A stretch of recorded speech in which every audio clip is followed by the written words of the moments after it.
दिल्ली विधानसभा चुनाव के लिए वोटिंग जारी है। राजधानी की सभी 70 सीटों पर 699 उम्मीदवार मैदान में हैं, जिनकी किस्मत का फैसला 1,56,00,000 से ज्यादा मतदाता तय करेंगे।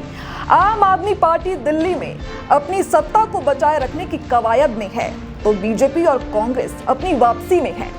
इसके अलावा असदुद्दीन ओवैसी की AIMIM और बसपा सहित कई अन्य दल भी चुनावी मैदान में हैं।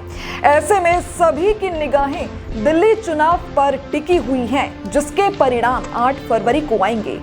दिल्ली की 70 सीटों पर 699 उम्मीदवार चुनाव लड़ रही हैं, जिसमें 603 पुरुष और 96 महिला कैंडिडेट शामिल हैं।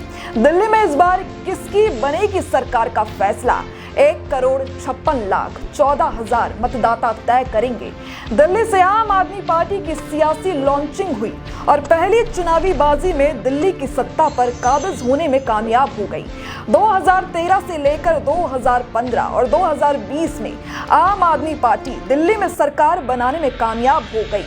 अरविंद केजरीवाल भले ही पहली बार कांग्रेस के समर्थन से मुख्यमंत्री बने हो, लेकिन उसके बाद दिल्ली में विपक्ष का सफाया करके प्रचंड बहुमत के साथ सरकार बना ली। दिल्ली के विकास मॉडल के नाम पर ही आम आदमी पार्टी ने पंजाब की सत्ता अपने नाम की, तो गोवा और गुजरात में खाता खोलने में कामयाब हो गई। आम आदमी पार्टी ने 2013 चुनाव में 28 सीटें जीती थी, तो 2015 में 57 सीट पर जीत का परचम लहराया। इसके बाद 2020 के चुनाव में बीजेपी 62 सीटें जीतने में कामयाब रही। पिछले 2 चुनाव में आम आदमी पार्टी ने विपक्ष का पूरी तरह सफाया कर दिया, लेकिन इस बार की सियासी स्थिति काफी अलग दिखाई देती है।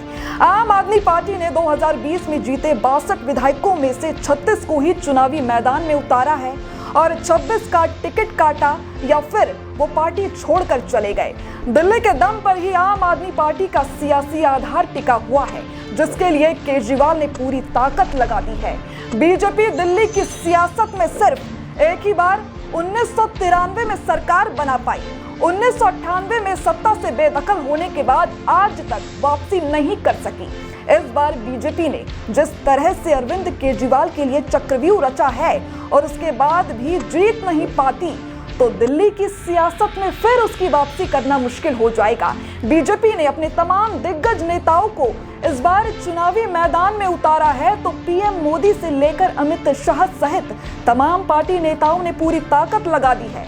दिल्ली विधानसभा चुनाव में इस बार बीजेपी, कांग्रेस और आम आदमी पार्टी के बीच कांटे का मुकाबला माना जा रहा है।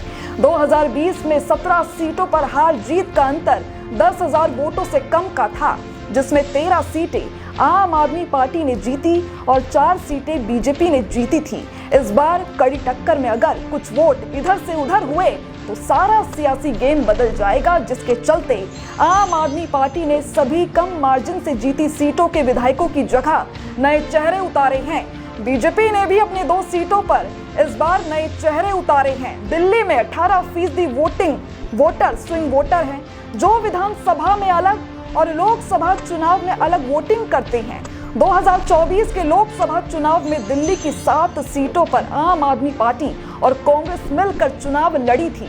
आम आदमी पार्टी ने 4 और कांग्रेस ने 3 लोकसभा सीटों पर उम्मीदवार उतारे थे, लेकिन बीजेपी सभी 7 सीटें जीतने में कामयाब रही। दिल्ली में जो मतदाता लोकसभा में बीजेपी को वोट देते हैं, वो विधानसभा में आम आदमी पार्टी के साथ हो जाते हैं। क्या इस बार बीजेपी दिल्ली में वापसी कर पाएगी? और अगर विधानसभा में स्विंग वोटर का मिजाज बदल जाता है, तो फिर पूरा गेम बदल जाएगा।